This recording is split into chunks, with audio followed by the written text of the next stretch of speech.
ये चोर लोगों को जो है, जो चोरी का काम किए, इनको पावर नहीं। क्या वक्फ बोर्ड देगा? क्या नहीं, ये अपने ट्रस्ट वाले देंगे? ये क्या ये प्रॉपर्टियों से आएंगे? क्या नहीं, वक्फ बोर्ड के लोग इनको एनओसी दे दिए हैं, इनके मतवल्ली को वगैरह, और उन्होंने जेल को जाएंगे। इसलिए आज के दिन के पहले ये लोगों को जेल करना था। ये जेल करने और तनवीर सेठ एमएलए उन्होंने फेलर हो गए। जिम्मेदारी लेने के लिए कौन भी बंदा सामने नहीं आ रहा है। सीईओ नहीं आ रहा है, जो मेंबर्स नहीं आ रहे हैं, दूसरे नहीं आ रहे हैं। वहाँ का माल अपने आयश आराम में को मीटिंग कर ली, ये तमाम कर ली। बीजेपी के ऊपर अनुरमानी पड़ी, उनके ऊपर बोलेंगे, उनके ऊपर ये तमाशा नहीं करने का। तमाशा करने का रहा तो लोगों का माल लोगों के हवाले कर दो, मुसलमानों का। गरीब को मालूम है अपनी चीज़, अपनी हिफाजत कैसा करेंगे। इनको पक्का माल ये लोग खा रहे हैं, ये लोग डुबा दिए। दूसरा अरेस्ट है।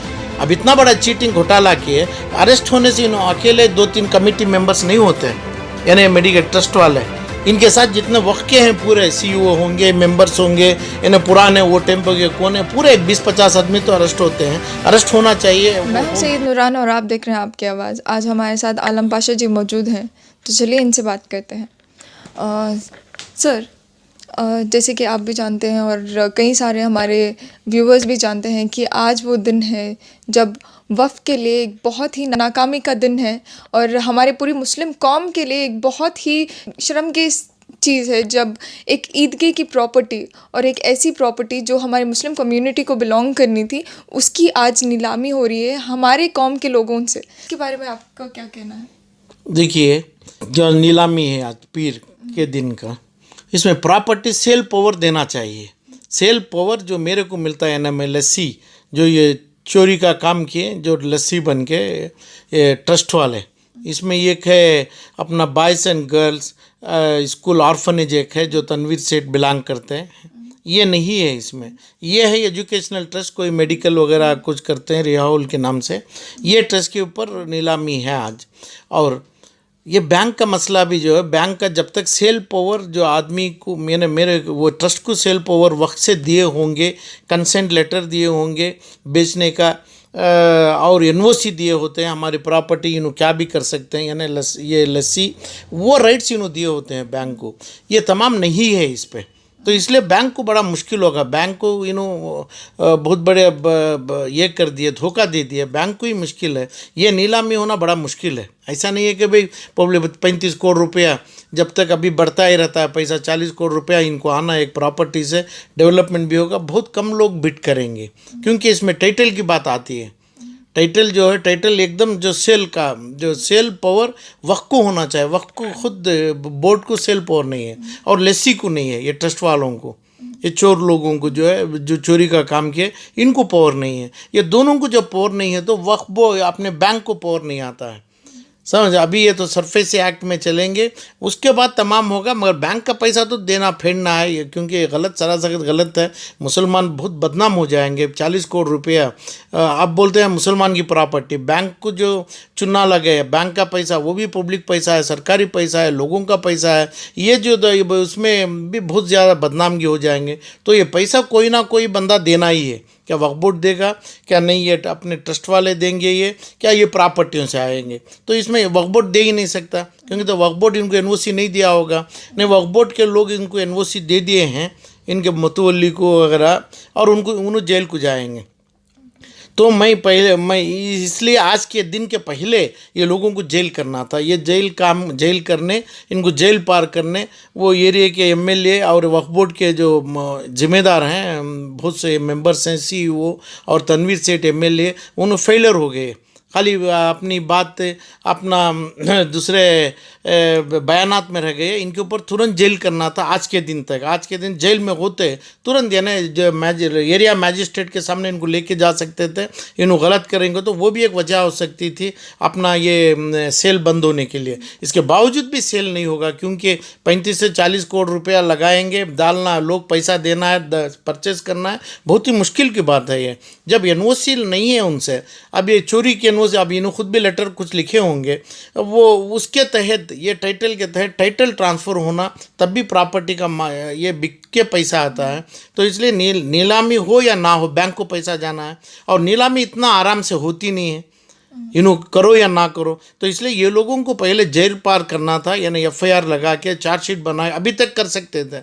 अभी तक ये मैं बोला अभी आरटीए में लिए, ये लिए, वो नहीं है। ये लोग तो कई सालों से जब वोट लेने गली गली जाते हैं और अपनी कमेटी, अपनी मीटिंग, अपनी दावत, अपनी फंक्शन को जाते हैं, यह वहाँ पे क्या हो रहा है, ये लोग क्या कर रहे हैं करके, क्या ये लोगों के ज़िम्मेदार लोगों को पता नहीं है क्या? तनवीर सेठ साहब हो और दूसरे इधर के जो वक्फ है, बेंगलुरु के वक्फ बोर्ड के मेंबर्स हैं, सीईओ हैं, इनको पता नहीं क्या? अभी जिम्मेदारी लेने के लिए कौन भी बंदा सामने नहीं आ रहा है। सीईओ नहीं आ रहा है, जो मेंबर्स नहीं आ रहे हैं, दूसरे नहीं आ रहे हैं। तो ये तमाम बैठ के क्या करते हैं? ये लोग बैठ के इसकी जिम्मेदारी लेंगे तो वो तमाम करने के लायक होना है, नहीं तो तुरंत ये पेपर जैसा स्क्रैप फाड़ के सट के निकलना चाहिए था। तो इसको ऐसे टाइम पे जो लोगों की जिम्मेदार मैसूर के लोग हैं, मैसूर का मसला है तो मैसूर का लोग होता है, इधर के जब मसला है तो इधर के, ये लोग जिम्मेदारी लेके कानूनी तबके से करके ये तमाम चीज़ें करके इसकी बचाव करने का वो देखते हैं। इन्हों बैठ के दूसरों को आने नहीं दिए, इन्हों दूसरों को इल्म नहीं दिए। अच्छा, और दूसरी बात है ये प्रॉपर्टी, इन्हों बोलते हैं, अभी तनवीर सेठ बोले कि भाई ये दे दिए, ये हमें नहीं दिए, ये हमें नहीं करे, जो भी बोलते हैं, ये लोगों को बैठ के कार और बंगला बैठ के वो अपने वक्फ बोर्ड की मीटिंग में, एक मीटिंग में उस दिन का 10-20-50 हज़ार रुपये खर्च डालना, इनके बड़ों का माल है क्या ये ना? एकदम गरीबों का कब्रिस्तान में जो जनाजा उठाते हैं ना, उसके लिए एक वक्त की प्रॉपर्टी बनती है, वहाँ का माल अपने आयश आराम को मीटिंग कर लिए, ये तमाम कर लिए। जब एक एरिया में एक वक्फ ऑफिसर होते हैं औक़फ़ के लिए, और दूसरे अपना सीईओ होते हैं, ज़िम्मेदार मेंबर्स होते हैं, ये लोगों की ड्यूटी अपने घर में ड्यूटी नहीं लगी है इनका सर्वे कहाँ है? सर्वेयर होना चाहिए हर प्रॉपर्टी के ऊपर। सर्वेयर अपना सर्वे करा के, सर्वे रिपोर्ट करा के, एक भी इंच प्रॉपर्टी होगी तो तुरंत उधर पे पुलिस में एफआईआर करा के लोगों को अरेस्ट कराने की जिम्मेदारी नहीं लिए।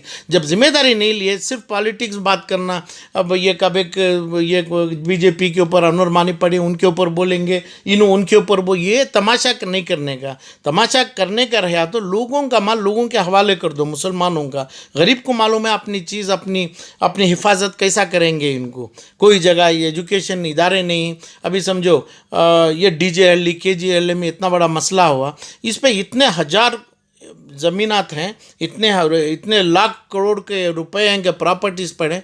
एक अच्छा सा इदारा जो डीजेएलई है, केजेएलई है, दूसरे पालिया है और मैसूर के इलाके हैं, इसमें एकदम फ्री एजुकेशन, जिसमें अंग्रेज़ी हो, इसमें अरबिक हो, जिसमें एक आईपीएस ऑफिसर बने, ये एक वक्फ बोर्ड का सीईओ बने, एक आईपीएस ऑफिसर बने, तमाम बने और अपनी रोज़ी बनाए, अपना कानून समझे, अपना हुकूक समझे। ये चीज़ के लिए एक भी इदारे से, वक्फ बोर्ड से एक इल्म करके, एक भी बयानात एक लड़का एक लड़की मुसलमान के और उनके पेरेंट्स के कोई जगह नहीं है। तब ये तमाम चीज़ की ज़रूरत क्या है ये लोगों की? तो सर पहली बात तो ये कि अगर कमेटी के पास प्रॉपर पेपर्स नहीं थे तो फिर बैंक ने उनको लोन किस बेसिस पर दिया, और अगर दिया भी तो क्या ये वक्फ के ज़िम्मेदारों की रिस्पॉन्सिबिलिटी नहीं थी कि उनको मॉनिटर करें, उनकी जांच पड़ताल करें, या फिर उनको एटलीस्ट पूछें कि वो क्या कर रहे हैं, अच्छा कर रहे हैं, बुरा कर रहे हैं, कितना हद तक वो करें? क्या ये वक्फ की जिम्मेदारी नहीं थी? देखो माँ, ये जो चीज़ आप ये बैंक दे दिए, बैंक कभी देखो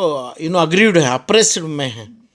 अप्रेस का मतलब एक आदमी आके बैठ के एक रिवाल्वर बता के भी पैसा ले लेता है, तो इसका मतलब इन्होंने पैसे दे दिया। वो टाइम पे उनकी खोपड़ी बचाने के लिए भी पैसे दे देते हैं, पैसा है उनके पास। तो ऐसा जब ये लोगों का बताया कि मुसलमान के इदारे हैं, हमें स्ट्रांग हैं, हमें फला हैं करके बोल के उसको रूप बदला के, उसका डुप्लीकेट डॉक्यूमेंट, मेरे पास पेपर गम गया तो उसका एफिडेविट, एक पुलिस का एफआईआर, ऐसा करके नमूने में ले लेंगे तो बैंक वाला क्या करेंगे? बैंक के ऊपर जिम्मेदारी पूरी नहीं डालना, थोड़ी होती है, फिर भी उसका माल लिए हैं, उसका माल हमें लिए हैं। यानी आप ये इदारा भी नहीं दिया तो ये पूरा इंजाम भी पूरी कम्युनिटी ऑफ कर्नाटक के ऊपर आती है। कर्नाटक के पूरा वक्त का माल ये लोग खा रहे हैं, ये लोग डुबा दिए, ये लोग पूरे लोगों को गरीब के गरीब मजलूम बना दिए, एक चीज़ के लायक नहीं सो कर दिए, मुसलमानों की इज्जत नहीं सो करे, एक की इल्म, एक का सोसाइटी बेहतर नहीं बने, जिसकी जिम्मेदारी इन्होंने लिए थे वक्फ वाले, ये तमाम जायदाद के साथ। अब बयान और बहाने बनाने का टाइम नहीं है ये,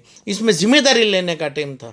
ज़िम्मेदारी में इनको चार्जशीट डालना, एफआईआर करवा वो चीज़ का कहाँ किसके पास से एफआईआर कॉपी है? तो सर जब आप बोल रहे थे कि इससे पहले ही एफआईआर डाल के लोगों को अरेस्ट करवा देना चाहिए था, तो क्या अरेस्ट करवाना इस चीज़ का सोल्यूशन है? अरे अरेस्ट ज़रूरी पहला कानून वो है। अरेस्ट देखो दोनों चीज़ है, एक तो रिकवरी है और दूसरा अरेस्ट है।